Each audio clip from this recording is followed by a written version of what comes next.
¿Escuchan? Sí, le dicen los rescatistas. Bueno, me va a escuchar el mundo entero también. Y ahí empieza la presidencia de George Bush. Y empieza, imperial. Claro, la presidencia imperial, y empieza la reacción de Estados Unidos contra un hombre en particular, contra Osama Bin Laden. ¿Quién fue? Veamos.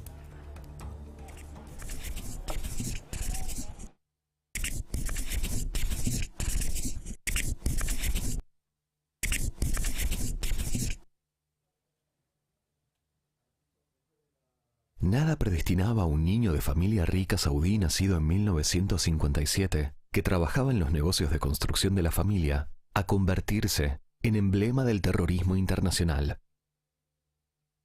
Hasta que el jefe de los servicios secretos saudí le ofreció organizar el reclutamiento de voluntarios para luchar en Afganistán contra la Unión Soviética que invadía el país.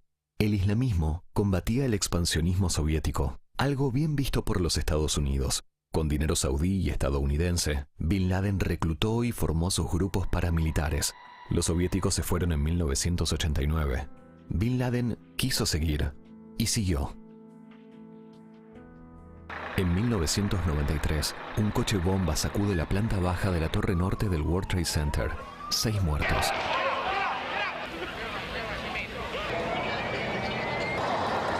Cinco años después, Bin Laden es el sospechoso de los atentados contra las embajadas estadounidenses en Nairobi, Kenia, y Dar es Salaam, en Tanzania. 224 muertos. Washington ofrece $5 millones por su captura. En 1999, ya es uno de los 10 fugitivos más buscados por el FBI. El 11 de septiembre de 2001 cambió la política mundial cuando 2 aviones derrumbaron las Torres Gemelas. Más de 2.600 muertos.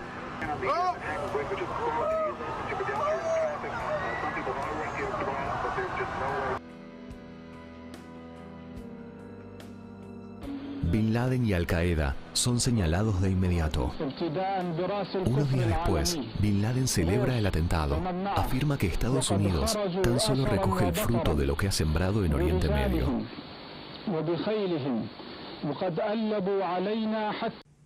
La inmediata respuesta de George Bush: quiero su captura, quiero justicia. Hay un viejo cartel del oeste que dice: se busca vivo o muerto. Washington declara la guerra al terrorismo. El pretexto sirve para invadir Irak. El mundo se vuelve más turbio e inseguro.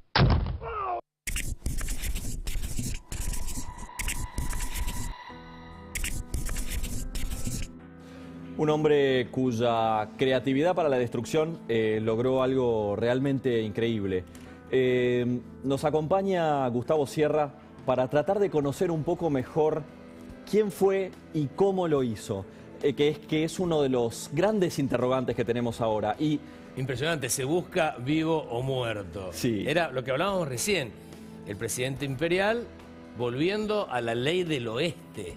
Que nunca había abandonado, ¿no? Un con tejano, su carácter tejano. Un tejano, sí. pero apeló Sí. a la fibra más íntima de los norteamericanos. Por eso generó tanta confianza y respaldo. Bush creció en popularidad en esos días en forma meteórica, te diría. claro, un poco quizás apelando a ese sentido histórico que podríamos paralelizar con el de la flota que abandona el puerto cuando fue la guerra de Malvinas y Thatcher se puso al frente y ahí también subió su popularidad, ¿no? Un enemigo exacto. externo que... El enemigo siempre genera unidad interna. Lo que pasa es que el desafío es hacer que esa unidad se mantenga. Y el desafío de Bush fue hacer que esa unidad interna se mantuviera y también la solidaridad internacional. Recordemos que hasta Irán y Libia, enemigos jurados de Estados Unidos, habían declarado su respaldo en las horas siguientes al atentado. Afganistán fue, Duró poco. la operación en Afganistán fue muy consensada a nivel internacional, Sí. Fue de las más consensadas de la historia. Irak no tanto ya. No, Claro, no, Irak solo...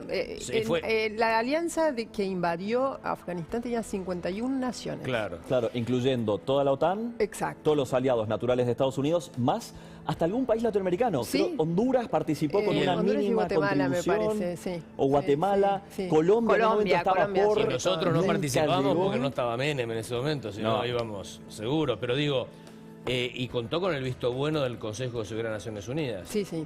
Irak no. Irak solo fueron Estados Unidos y Gran Bretaña. Bueno, Irak terminó siendo, simplemente como nota al pie, terminó siendo una pérdida de poder blando, una pérdida de credibilidad de Estados Unidos.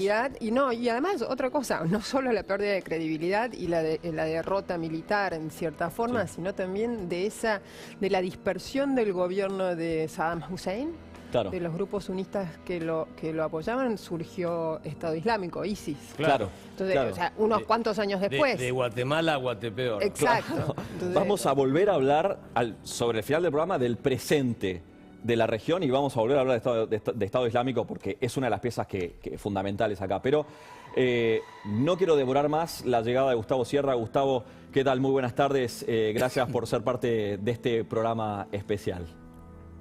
Hola, ¿qué tal? ¿Cómo están?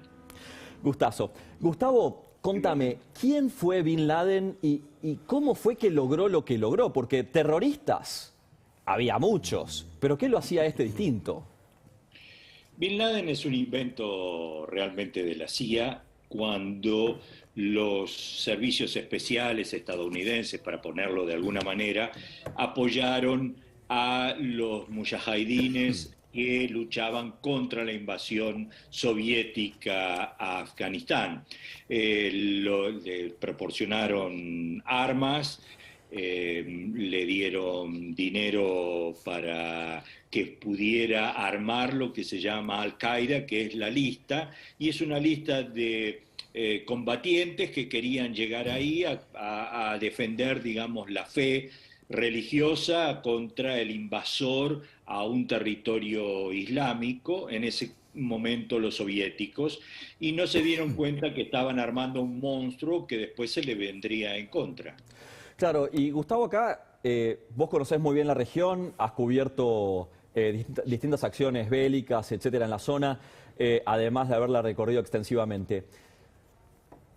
¿Qué eje o qué es lo que caracteriza a Al-Qaeda y qué lo diferencia de otros grupos o estados que también hubieran querido perpetrarle un daño similar a Estados Unidos?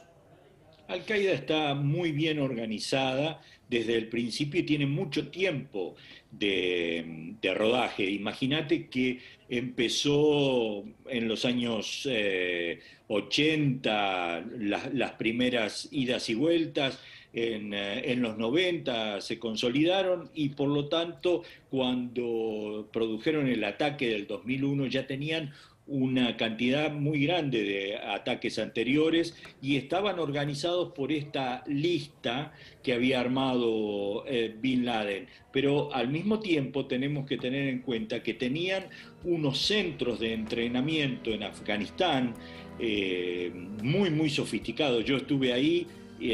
Realmente tenían clases de todo tipo, por ejemplo, clases muy importantes de química, obviamente para crear explosivos, y un entrenamiento. Eran escuelas militares muy sofisticadas, de ahí salieron los mejores combatientes, y al mismo tiempo, cuando en un momento se le unen a ellos algunos agentes encubiertos, particularmente de los servicios pakistaníes, y ellos le dan una estrategia de trabajo y de inteligencia muy importante que terminan creando esto, como te decía antes, un monstruo muy grande, Gustavo, y con una capacidad de daño extrema, cosa que no tienen otros grupos, a pesar de que, por ejemplo, el ISIS tenía control de territorio que nunca tuvo Al-Qaeda, salvo que creamos que estuvo de alguna manera allí en la frontera entre Afganistán y Pakistán, que realmente lo controló, pero junto a los talibanes, sí, junto a los pashtunes, etc. Pero seguramente fue el grupo mejor preparado, claro, para este tipo de acciones. Impresionante, claro, Gustavo, el plafón que tenía el propio Bin Laden y su familia dentro de los Estados Unidos. Muy vinculado, sí, también a la familia Bush en algunos aspectos. Yo me acuerdo, Bin Laden es un multimillonario. Claro, te iba a Su contar... padre era un constructor importantísimo de Arabia Saudita. ¿Sí? Te iba a contar, Gustavo, que en la escuela donde yo estuve, yo estudié en Estados Unidos, que es una escuela en Boston, la Fletcher School, que vos la conocés bien, Sí. había un pabellón allí que era Bin Laden, nombre Bin Laden, y habían unos chicos, unos compañeros, sobre todo en la Universidad Tufts, que está al lado, Sí. que le decíamos los árabes. Esto fue unos años antes, en el 98, Claro. por ahí. Los árabes eran, porque ni sabíamos, ni asociábamos Bin Laden. Yo me fui, hice la maestría y me fui. Ahora, los que quedaron, unos compañeros míos que se quedaron para el doctorado, nos contaron que en esos días se los llevaron a todos inmediatamente. Y habían muchísimos Bin Laden estudiando en una Eran universidad de élite 53 norteamericana. hermanos, Sí. incluido Osama. Y que Eran salieron riquísimos, inmediatamente. súper pro Saben que ahí- norteamericanos. Sí. Gustavo. Ahí mismo en Boston, más probablemente para la misma época, estaba estudiando yo en la Universidad de Boston, y ahí en la escuela de periodismo aparecieron los que yo había visto por primera vez, y eran los mujahidines, precisamente, gente que trabajaba con Bin Laden y que la habían llevado para darle un entrenamiento de periodismo. Claro. Wow. Por lo tanto, digamos que tuvieron un apoyo muy importante de muchos sectores. Wow, impresionante. Bueno, Gustavo Sierra, gustazo tenerte. Gracias por ser parte de esta edición especialísima. Muchas gracias a ustedes. Y ahora nos vamos a Nueva York con Ronen Swark. En este momento siguen las ceremonias. Ronen va a estar con nosotros en instantes porque recordemos que ya empezaron los discursos en este momento. Ya están hablando todos aquellos que fueron protagonistas y que son protagonistas en Estados Unidos de la política allá. Ahora viene toda la parte... Un día muy sentido hoy Tal cual. para los norteamericanos. Como decía Inés, el ataque más grande a los Estados Unidos en territorio norteamericano, norteamericano, después sí. de Pearl Harbor. Sí, sí.